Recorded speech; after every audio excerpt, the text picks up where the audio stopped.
Hi, I'm Delissa. Some of you may know me only as mom of two silly boys. Um, this short video is going to be our introductory to the knit along that we're going to be doing. Hope everyone's excited about it. I started knitting about 2 years ago. I've been crocheting for many years. So we're basically going to go along with each other and just have a great time doing this. So first, I'm going to look at the supply list. Everyone should have a copy of their pattern. If not, please email me at m2sbknits@gmail.com and I will have that right over to you. But once you have your pattern, on the pattern, the first thing is the supply list. So on the supply list, one of the first things I have is needles. It's very important. There are different types of needles out there, and I have tons. I can show you tons of needles. We're going to keep it simple. We're going to be using 9, US 9, and if you use bamboo like I'm going to be using, it's right here on the needle. So I'm going to use US 9 16-inch length. So this would be the perfect length for our hat that we'll be making. So look for that, or you can get them in the traditional metal type, which is also good. They are a little slicker, so you'll have to watch to make sure you don't drop stitches when you're using those. But needles are first thing you need to get. You'll also need to get some double pointed needles. I know everyone's always afraid when they see these double pointed ones. I was terrified when I first started using these. I actually avoided it for a long time. But when you're doing hats or things that are really, really small, you need to get some of these. So your double pointed needles, you'll get 4 of them. And they come in packs of 5, so you just get a pack. And your regular needles that you'll be using to knit your hat, they should be the same size or relatively close based on the gauge or what size hat you'll be doing. The next thing will be, one of the most important things, of course, is your yarn. And as you see, I have my yarn in a Ziploc bag. It's easy, it's simple. I toss everything in the Ziploc bag that I'll be doing for that project, a given project, and I could take it everywhere in my purse, in my backpack. And what we'll be getting is a size 4, which is about this thickness, and this will be great beginning for your hat. So we're gonna just get one skein or ball, whatever you'd like to call it. And just get it ready. This one I had started to make a scarf on, but I changed my mind. So best part about knitting, you change your mind, unravel something, guess what? You can start all over with something fresh. So you got your yarn, size 4 or worsted weight you might see. If you need help determining what sizes things are, let me know. Email me your questions and I'll show you how to determine or find where your sizes are. It's really simple, really easy. The next thing I have on the list is markers. Not a Sharpie, a magic markers, but a marker is just a little hook where you'll be it has to have like a loop big enough that you can place it on your needle. Whoops, that just fell off. You want to be able to place it on your needle just to mark where you've started your round. Because as we go, we'll be counting how many times we go around in order to make our hat even. You don't need to have a fancy one like this. You know, it's my jewelry art. But you can get about 50 of these for like $2 at Joann's or one of those stores. Simple loop, or you can get something like this. Anything that's like a loop that'll fit right over there as a marker will be really, really good. You'll also need a yarn needle, which all my supply is here. I seem to have forgotten to pick one up. But I'll show you what a yarn needle is. We don't need that till the very end, but it's simple.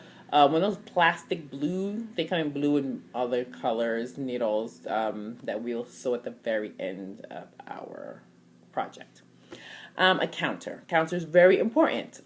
I'll show you the first hat I made as we go on, and you'll see why a counter is important. I lost count and I just kept going, so my hat now comes all the way down here. It's really great in the winter time, but if I had kept count, it would have been perfect proportions.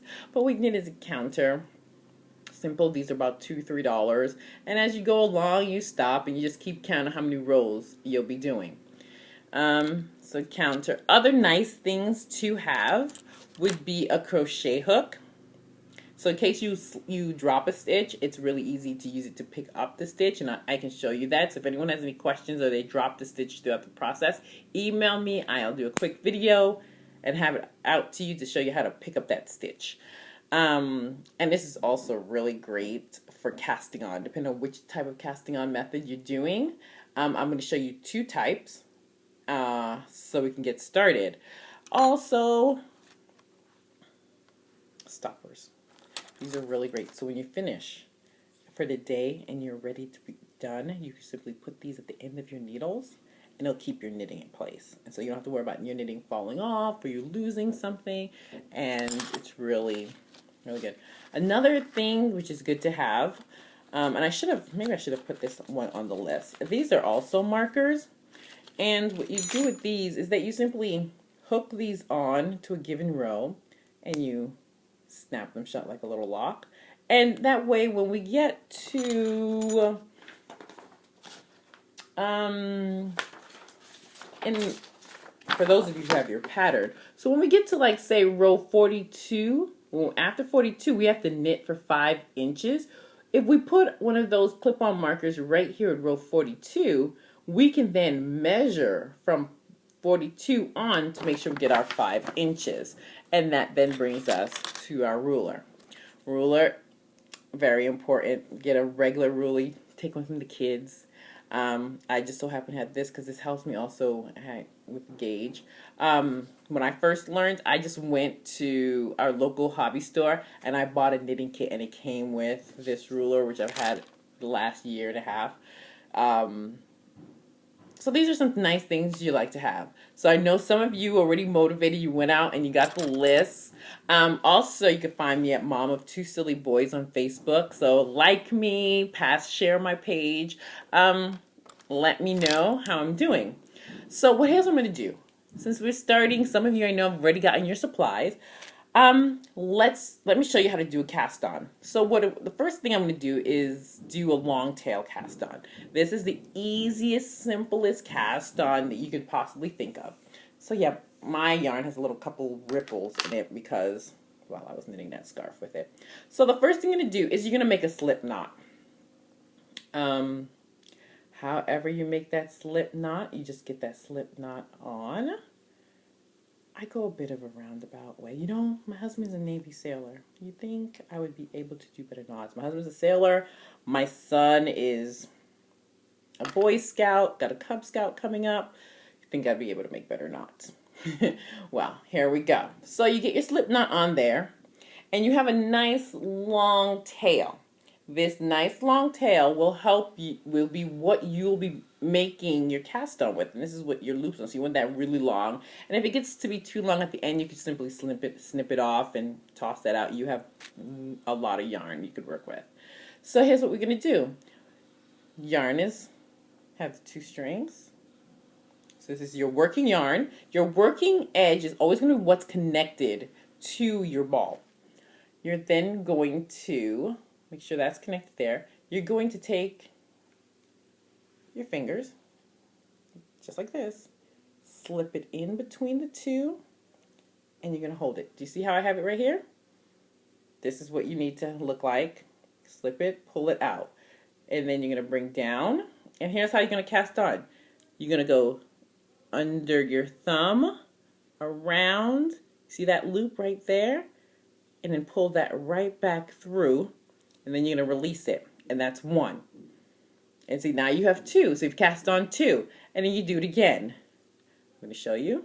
Through and through. Come back around. 3. And for this pattern, we're going to need to do that 90. You're going to need 90. So you're going to keep a count. 1, 2, I have 1, 2, 3. And you just keep going. 4.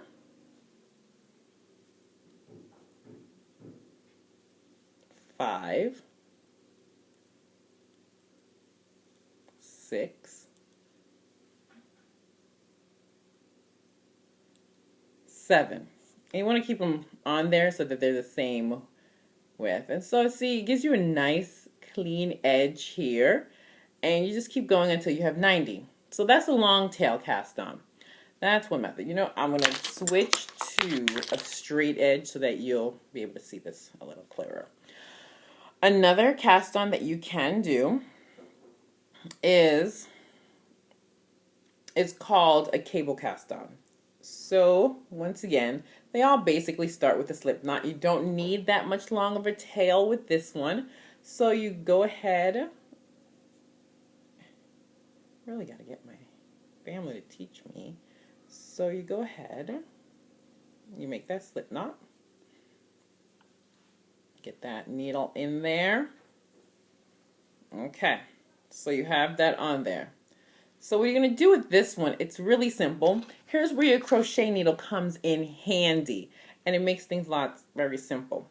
So I like to keep a nice good tension on everything. You take that needle, your crochet hook, you slip it in,